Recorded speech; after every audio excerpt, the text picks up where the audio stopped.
대한민국 부모님들, 그리고 자녀와 아이들을 돌보는 모든 분들, 안녕하세요.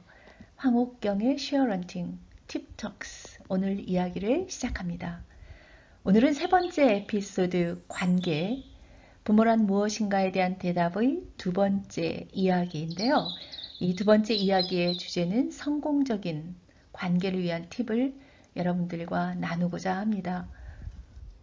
앞선 영상에서 건강한 아동 발달의 기초는 관계이고, 이 관계 형성의 기초는 부모 혹은 아동을 돌보는 어른들이 갖고 있는 아동에 대한 인식일 것이다 라고 말씀을 드렸는데요. 그렇다면 자녀를 관계의 대상으로 볼 수 있는 아동기에 대한 인식은 어떤 것인가요? 오늘 이 영상에서는 이에 대해 알아보겠습니다. 먼저 아동을 관계의 대상으로 볼 수 있는 아동에 대한 시각은 영유아기, 심지어 신생아기조차도 온전한 사람이다 라고 하는 인식을 갖고 있는 것입니다. 흔히 이 시기에는 부모에 대한 의존성이 크고 어른이 보기에 미숙해 보이는 부분이 많기 때문에 사람이 아닐까 이런 생각을 할 때가 있었죠. 그리고 그런 생각을 하기가 아주 쉽습니다.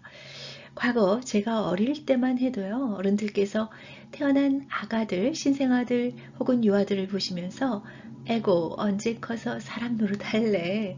이렇게 우스갯소리 비슷하게 말씀하시는 경우가 있었어요.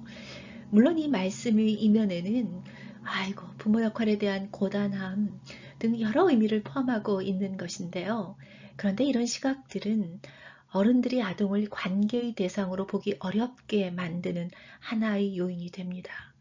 그렇기 때문에 아동을 심지어 신생아조차도 온전한 사람이다 이렇게 이해하는 것, 상당히 관계를 맺는 대상으로 아동을 받아들이는데, 아동을 이해하는데 중요하게 작동이 됩니다. 쿼트럽을 비롯한 동료 연구진들이 다음과 같은 주장을 하게 됩니다. 이들은 아동은 사람이 될 사람이 아니라 태어날 때부터 사람이고 자신과 자신을 둘러싼 주변에 대한 의견을 가진다. 참 기막힌 표현이에요. 아동은 태어날 때부터 사람이다. 사람이 될 사람이 아니다. 부모의 훈육을 많이 받아야 너 사람처럼 크지. 우리 자칫 이렇게 생각하고 아이들을 양육할 경우가 있어요. 그런데 이 쿼트롭의 연구팀도 어른들에게 경고 비슷하게 강조하죠. 아동은 태어날 때부터 사람입니다. 이렇게 강조하는 겁니다. 앞서 제가 온전한 사람이라는 말씀드린 온전한 사람이라는 맥락과 동일선상에서 아동을 바라보고 있는 것을 알 수가 있습니다. 두 번째로 아동을 관계의 대상으로 보기 위해서 아동에 대한 인식을 어떻게 갖고 있어야 하는가의 두 번째입니다.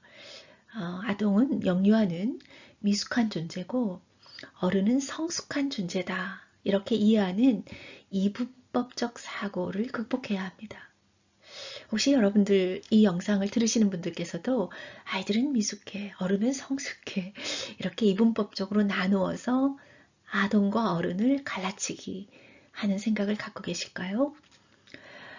자, 한 번째 말씀을 들어보세요. 영유아와 어른 모두 온전한 인간이죠. 그리고 영유아와 어른, 제가 영유아라고 하지만 모두 다 아동기를 포함하는 의미입니다. 어른 모두 미래를 준비하는 존재이죠. 그렇죠? 어른은 이미 완벽한 사람이고 아이들은 사회적으로 온전한 존재가 되어가는 존재라는 이분법적 사고는 이제 더 이상 적절치가 않습니다. 과거 아동기에 대해서 잘 알려지지 않을 때 우리나라뿐만 아니라 서구 국가의 어른들도 이렇게 이분법적으로 아동기와 성인기를 구분했던 시절이 있었습니다. 앞서 쿼트롭 연구팀 등의 주장들, 그리고 1960년대부터 나타나는 과학적 연구의 결과들로 인해서 아동에 대한 새로운 발견들, 그리고 성인기가에 놓여 있는 새로운 과제들, 이런 것들에 대한 이해가 확대되면서 아동과 성인을 이렇게 성숙과 미성숙으로 이분법적으로 갈라치게 하는 인식은 잘못되었다. 이런 주장들이 팽배합니다. 영유아는 현재에도 온전한 한 사람의 인격체이자 동시에 미래를 준비하는 존재이죠. 그리고 미래의 주체이기도 합니다.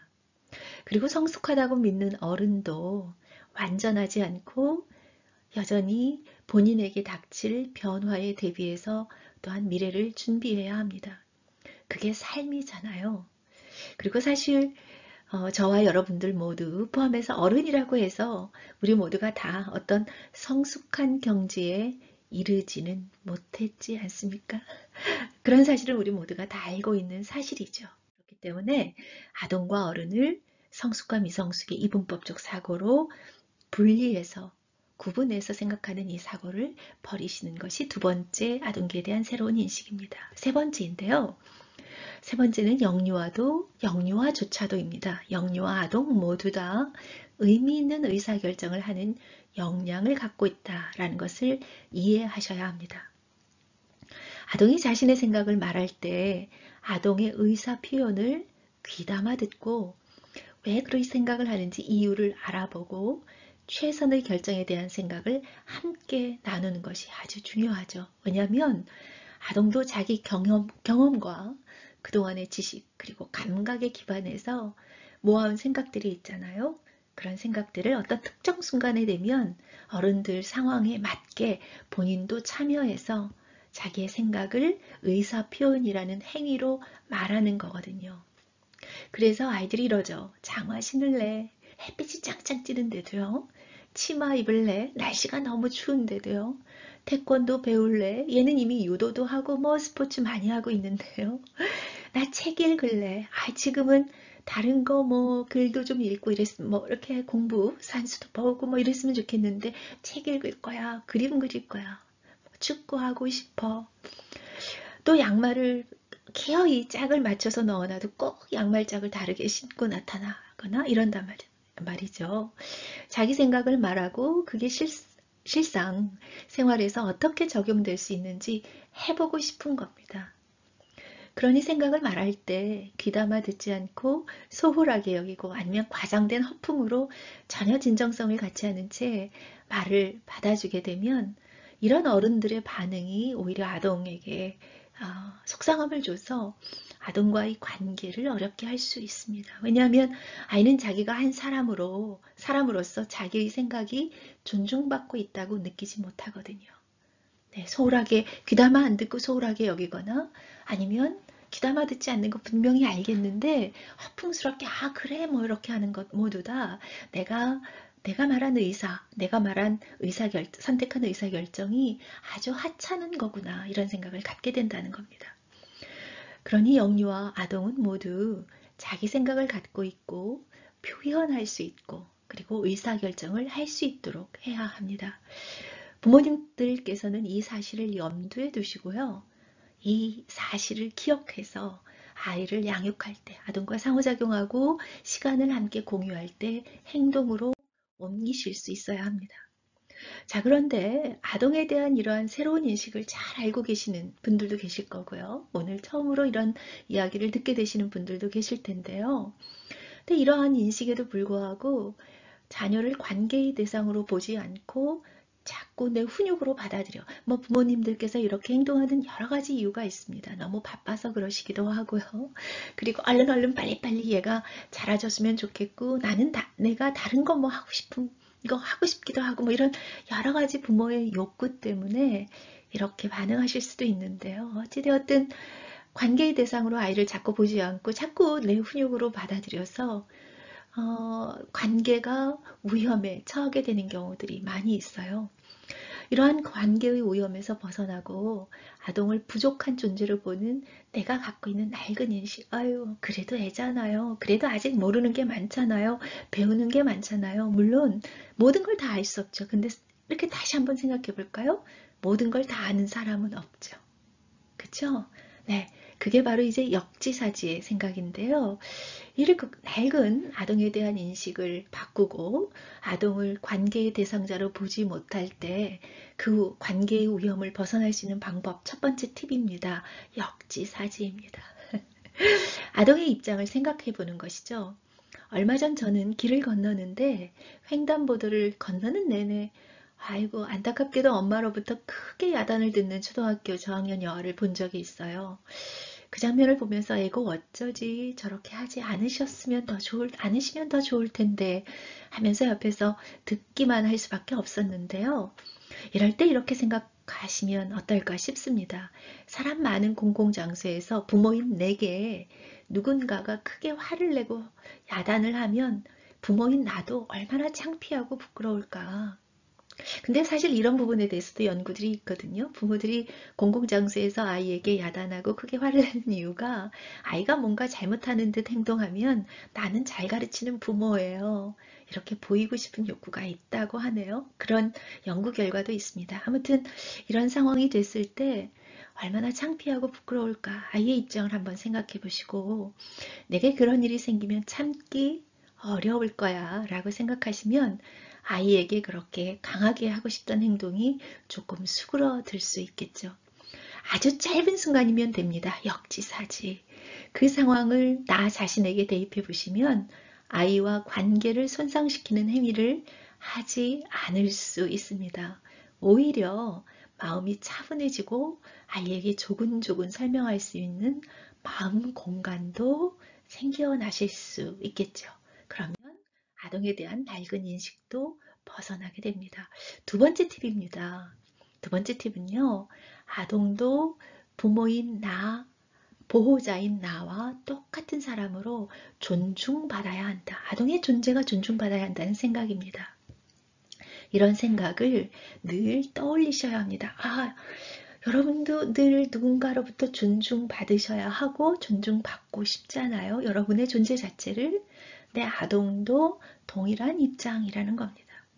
이런 생각을 하시게 되면 아동의 행동을 객관적으로 바라보고 아이의 생각을 살피고 들어보고자 하는 마음 공간이 또 커지게 돼요. 자, 이것도 제가 근래에 저희 동네에서 본 장면인데요. 지난 가을이었던 것 같습니다. 방과 후 돌봄 차량에서 내리자마자 양 길 옆을 재빨리 살피더니 아주 영리하게 쏜새같이 엄마에게 달려가더라고요. 초등학교 저학년 한쯤 돼 보이는 남아였습니다. 근데 기대와 달리 반가움에 엄마한테 달려갔는데 엄마의 첫 마디는 넘어져! 달려오지 말라니까! 몇 번이나 말했잖아. 이런 핀잔 섞인 아주 날카로운 말소리가 먼저 들리는 거예요. 아이는 순간 아차 내가 왜 이렇게 행동했지? 후회하고 금세 아이는 그 활기에서 찾던 모습이 사라졌어요. 아이에게는. 이때 아이가 양말 짝짝 신고 나왔어요. 그럴 때도 아이고 또 양말 짝을 맞춰 신지 않았네. 아이고 네가 얼른 양길 옆을 살펴봤지만 엄마는 가슴이 철렁했어. 차가 너한테 다가오면 어쩌나 하고 물론 오늘 차는 없었지만 이렇게 그냥 말씀하시면 될 텐데요. 물론 가장 좋은 건 그 연령의 아동들이 혼자서 길을 건너게 하는 건 안 되는 것이겠죠. 어찌되었든 양말 짝짝을 골라왔든 하더라도 특별한 문제가 없으면 다시 갈아 신으라고 하기보다는 왜 그랬는지 아이의 속내를 들여다보는, 즉 아이의 선택을 존중해주는 태도를 가지고 있으면 참 좋습니다. 이런 것 외에도 가족들이 모였을 때 아이도 동일하게 말할 수 있고 가족이 메뉴 정할 때 주말 시간을 어디에서 보낼지 가족이 주말에 어떻게 시간을 보낼지 등에 대해서도 아이에게 말해주고 일정도 알려주고 의견도 물어보고 하는 것 등등이 아이의 존재를 존중해주는 부모 혹은 가족들의 태도일 겁니다. 나이가 어리다는 이유로 혹은 보호한다는 이유로 아동을 패싱하면 안 됩니다. 패싱하시면 안 됩니다. 마지막 팁입니다. 아동의 능력에 대한 의심을 거두시는 겁니다. 제가 이 영상을 통해서 아동이 역량을 가지고 있다라는 말씀을 드렸는데요. 그 말씀을 믿고 아동의 능력에 대한 의심을 거두어 보시는 거예요. 아동도 뭔가 할 수 있는 능력이 있다는 사실을 늘 되새기시라는 겁니다. 사실 아동이 할 수 있는 게 참 많다는 생각이죠. 아동이 뭔가 해보려고 할 때 기회를 주고 그 일을 해내는 작은 성공 경험을 자주 할 수 있도록 해주시는 것이 필요합니다. 그것은 아동의 능력에 대해서 의심하지 않아야 아이가 무언가를 해볼 수 있는 기회를 제공하실 수 있습니다. 엄마, 아빠, 내 방 한쪽 벽은 초록색이었으면 좋겠어요. 그리고 전부 다 초록색이면 좀 이상할 것 같아서요. 다른 한쪽 벽은 노랑이면 좋겠는데 내가 좋아하는 색깔이야. 그런 얘기를 들었어요. 야, 너 정신산란해. 아이고, 색감이 그게 아니잖아. 이렇게 하지 마시고요. 아, 우리 아이가 세상에 대한 흥분과 탐색, 열정으로 가득 차 있구나.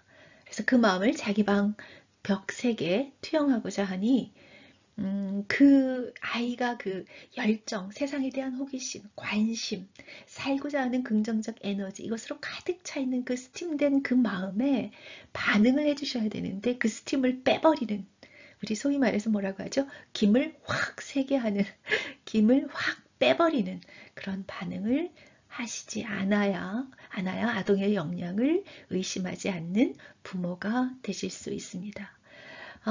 이렇게 아동의 역량에 대한 의심을 갖지 않는 것도 아동과 즐거운 관계를 맺을 수 있는 또 하나의 팁이 됩니다. 자, 그러면 이렇게 말씀하실 거예요. 아, 교수님, 바쁜 일상에서 어떻게 그렇게 아동과 상호작용하나요? 아니요. 제가 말씀해드린 이 세 개의 팁을 빨리빨리 머릿속에 일단 입력해 놓고 아이와 관계가 손상되고 관계가 위험에 처할 때마다 얼른 그 셋 중에 한두 개를 꺼내서 순간 찰나의 짧은 순간에도 하시게 되면 이러한 반응들, 제가 앞서 말씀드린 그런 반응들이 가능해지고요. 익숙해지시면 훨씬 더 짧은 순간에 이 모든 것을 여러분 모두도 하실 수 있습니다. 부모는요, 자녀가 세상을 만나고 자녀가 세상을 읽고 보면서 드는 생각을 말하거나 행동으로 표현할 때 이에 반응해주는 사람이죠. 그리고 이에 반응해주면서 자녀와의 관계를 발달시켜 나갑니다.